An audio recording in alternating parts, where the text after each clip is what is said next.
ቀይ ባህር ቀጣዩ የኢራን የጦርነት ግንባር መሪዎቿ እየተለቀሙ የተዋጡባት ሀገር ስልታዊ እርምጃዎች ኢትዮጵያ በቋመጠችለት አሰብ የሚፋፋመው የእስራኤል ኢራን ፍልሚያ ዝምታን የመረጡ የሚመስሉት የየመን ሁቲዎች ቀጣይ እርምጃ በቀይ ባህር ላይ ምን ይሆናል? ከሁለት ሳምንታት በፊት አሜሪካና እስራኤል ኢራን ላይ ጥቃት ከከፈቱ እንዲሁም ቴህራን ያጸፋ ምላሽ መስጠት ከጀመረችበት ጊዜ አንስቶ በኢራን የሚደገፈው የየመኑ አንሷሩላህ ሁቲ ባልተለመደ መልኩ የታቀበው አቋም ወስዷል። ጦርነቱ ከተጀመረ ጊዜ አንስቶ የሁቲው መሪ አብዱልማሊክ አልሁቲ አጋርነታቸውን እየገለጹ ያሉት በየዕለቱ በሚያሰሙት በረመዳን ንግግር ላይ ብቻ ነው። የቀድሞው የኢራን ጠቅላይ መሪ አሊ ኻሜኒ በመገደላቸው የሐዘን መልእክት ከማሰማት እንዲሁም ሁቲ በሚቆጣጠራቸው ቦታዎች ኢራንን የሚደግፉ ሰልፍ ከመጥራት የዘለለም እርምጃ አልወሰዱም። ይህ ጉዳይ በእርግጥም አነጋጋሪ ሆኗል። የሁቲ መሪው ከሁለት ሳምንት ገደማ በፊት የካቲት 26 2018 ባደረጉት ንግግር ጣቶቻችን ቃታው ላይ ናቸው በማለት የንግግር ድጋፋቸውን ወደ ማስጠንቀቂያ ከፍ አድርገውት የነበረ ቢሆንም እስካሁን ለኢራን ድጋፍ ለመስጠት ሲባል ምን አይነት ጥቃት እንደሚፈጸም የሚያሳይ እቅድ ስለመኖሩ ግን አልጠቆሙም።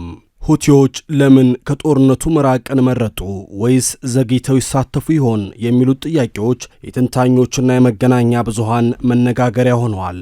የሁቲዎች ዓላማና ስትራቴጂያዊ ስልትን በተመለከተም የተለያዩ አይነት ትንታኔዎች እየቀረቡ መሆኑን ዓለም አቀፍ መገናኛ ብዙሃን አስተጋብተዋል።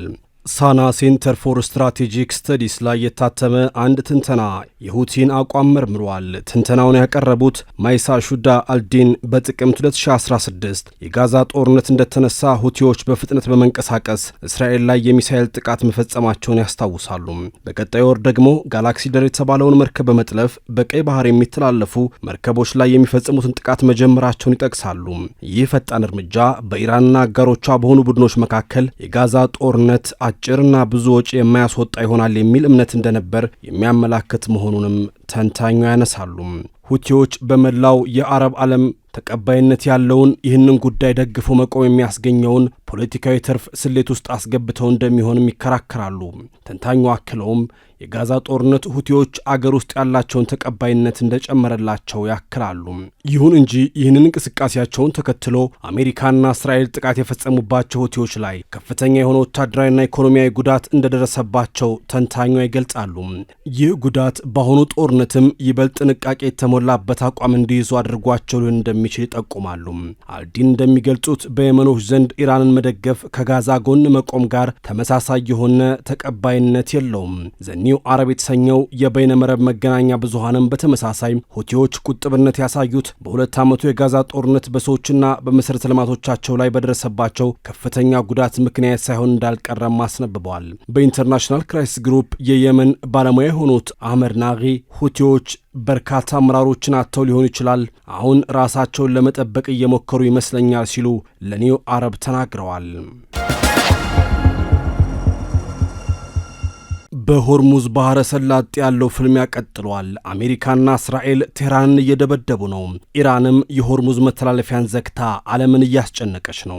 ሆኖም ዋሽንግተንና ቴልአቪቭ ፊታቸውን ወደ ምስራቅ ባዞሩበት በዚህ ወቅት ከጀርባቸው የባብኤል መንደብ መተላለፊያ እንዳይዘጋ ስጋት ይዟቸዋል። ይህ መተላለፊያ ከዓለም የንግድ እንቅስቃሴ 20 በመቶ ገደማው የሚተላለፍበት ነውና ወሳኝነቱ የማይጠየቅ ነው። ይህ መተላለፊያ ከተዘጋ መርከቦች ተጨማሪ 18 ቀናት ጉዞ በደቡብ አፍሪካ ዞሮ ነው የሚሄዱት። ይህ በዓለም ኢኮኖሚ ላይ ብዙ መናወጥን ያስከትላል። ስለዚህም መተላለፊያው በግራም በቀኝም በአስተማማኝ ወዳጆች መጠበቅ አለበት ብለው ያምናሉ። በቀኝ በኩል ግን ትልቅ ችግር አለ። ያ ችግር በየመን ያሉ የሁቲ ተዋጊዎች ጉዳይ ነው። እነዚህ ኃይሎች ተጠሪነታቸው ለኢራን እንደሆነ ይታመናል። አሁን መቀዛቀዝ ቢያሳዩም ኢራን በተነካሽ ቁጥር ባቤል መንደብን ተሻግረው በቀይ ባህር የሚጓዙ መርከቦችን በማጥቃት የዓለም የንግድ ስርዓት እንዳሻቸው ሲያደርጉት ቆይተዋል። ወዲህ ደግሞ በሶማሊያ የሚገኙ የአልሸባብ ተዋጊዎች መርከቦችን በማገት ሌላ ራስ ምታት ሊፈጥሩ ይችላሉ ተብሎ ተሰግቷል። አሁን ኢራን ጦርነቱን ማስፋትና አዳዲስ የጦር ግንባሮችን በመክፈት አሜሪካና እስራኤልን ማዋከብ ከፈለገች የአሰብ ወደብን እንደ ስምሪት ማዕከል ልትጠቀም ትችላለችና በቀይ ባህር ላይም አዲስ የጦርነት ቀጠና ልትፈጥር ትችላለች የሚል ስጋት አለ ሲል ጋዜጠኛ አቤል ገብረ ኪዳን ጽሑፉን ይቀጥላል። ኢራንና ኤርትራ የሰነበተ ወዳጅነት ያላቸው ሲሆን ይህ ወዳጅነት ለተወሰኑ ዓመታት ቀዝቀዝ ብሎ የሰነበተ ቢመስልም ከፈረንጆቹ 2024 ወዲህ ግን ኢራን በኤርትራ ምድር እግር አብዝታ ታይታለች። የደህንነት መረጃዎች እንደሚያሳዩትም በርከት ያለ ስውር የአውሮፕላን በረራ ከቴህራን ወደ አስመራ በተደጋጋሚ ሲደረግ ቆይቷል። ጀልባዎችና መርከቦችም በኤርትራ ወደቦች መሳሪያ ሲያራግፉ ታይተዋል። በአጭሩ ኢራን ኤርትራ ውስጥ ስትመሽግ ከርማለች። እቅዷም አሰብን እንደ ማዘዣ በመጠቀም ቀይ ባህርን ተሻግሮ በቅርብ ርቀት ላይ ካሉት የየመን ሁቲዎችና ከሶማሊያው ምናልባትም አልሸባብ ጋር በመቀናጀት የቀይ ባህር ቀጠናን ድጋሜ የጦርነት ቀጠና ለማድረግ ብሎም የአሜሪካና እስራኤልን የጦር ሰፈሮችን በማጥቃት ጭምር አመቺ ሁኔታዎችን ለመፍጠር ነው። በዚህ መልኩም የጦር ቀጠናውን ከሆርሙዝ ባህረ ሰላጤ ወደ ተለያዩ አካባቢዎች በማስፋት አሜሪካና እስራኤልን ለመገዳደርና ቅርቃር ውስጥ ለማስገባት የቴህራን ግብ የተወጠነ ይመስላል።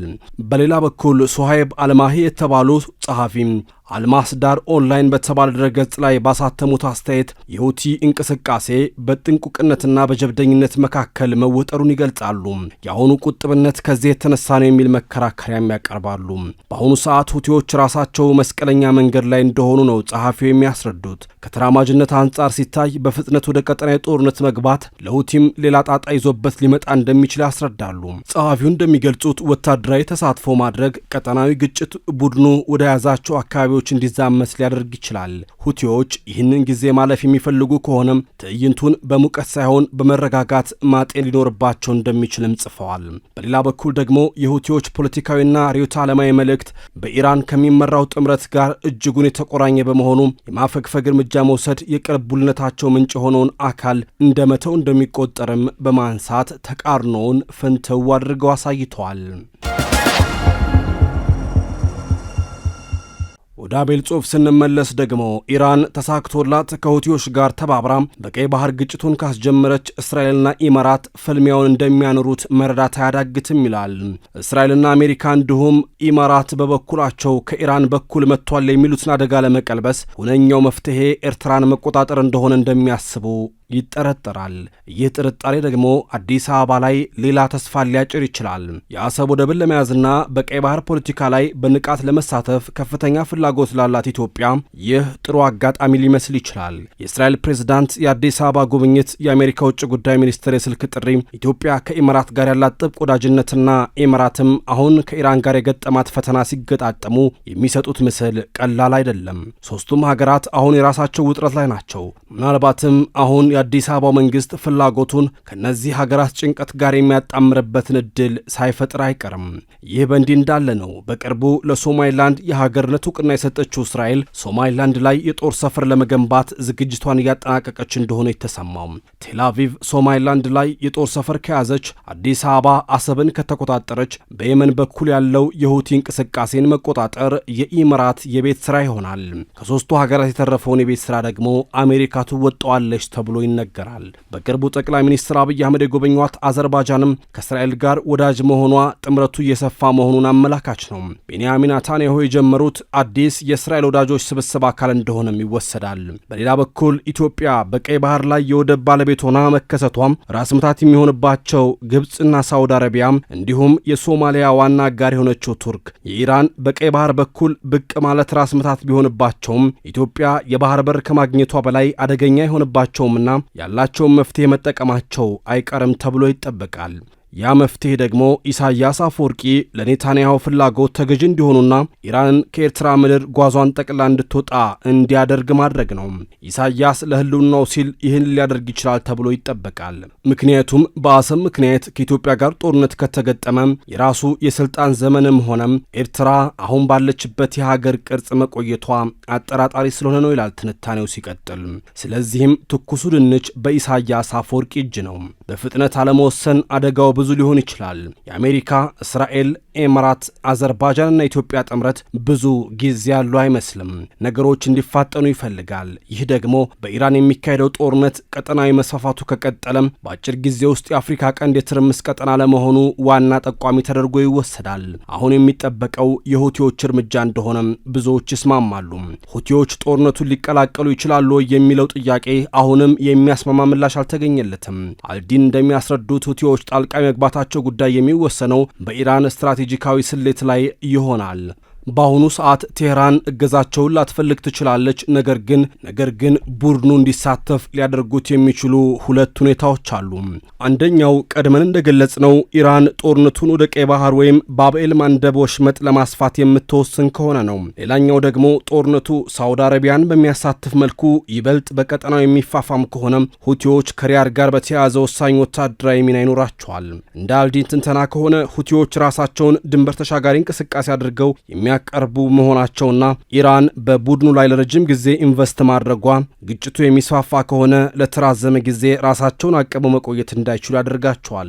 መቀመጫውን ዩናይትድ ኪንግደም ውስጥ ያደረገው ሚድልስት አይ ድረገጽ ያነጋገራቸው የየመን ጉዳይን የሚከታተሉ የተወሰኑ ተንታኞች ጦርነቱ እንዴት ይቀጥላል የሚለው ላይ በመመስረት ሁቲ መቀላቀሉ እንደማይቀር ገምተዋል።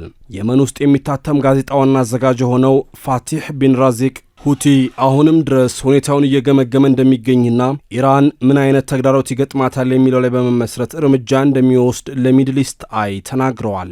ሁቲዎችን የሚቃወም ጋዜጣን የሚመራው ራዚቅ የኢራን መንግስታዊ ስርዓት ላይ የተደረገው የህልውና አደጋ እንደሆነ ከተደመደመም ጦርነቱ ውስጥ ሙሉ በሙሉ ለመሳተፍ ሁቲዎች ይወስናሉ ሲል ትንተናውን አስቀምጧል። ያማለ ይህ ጦርነቱ በቀይ ባህር የሚፋፋም ከሆነ ኢትዮጵያ በኤርትራ ላይ ያላትን ፍላጎት ለማሳካት ሰይፍ እንድትመዝ ሁኔታዎች ሊገፋፉ እንደሚችሉ ለሚረዳ ሰው አሁን በኢራንና በእስራኤል መካከል በመካከለኛው ምስራቅ የሚካሄደው ጦርነት እንዲሁ ከሩቅ የሚሞቅ እሳት እንዳልሆነም ያሰምርበታል ማለት ነው።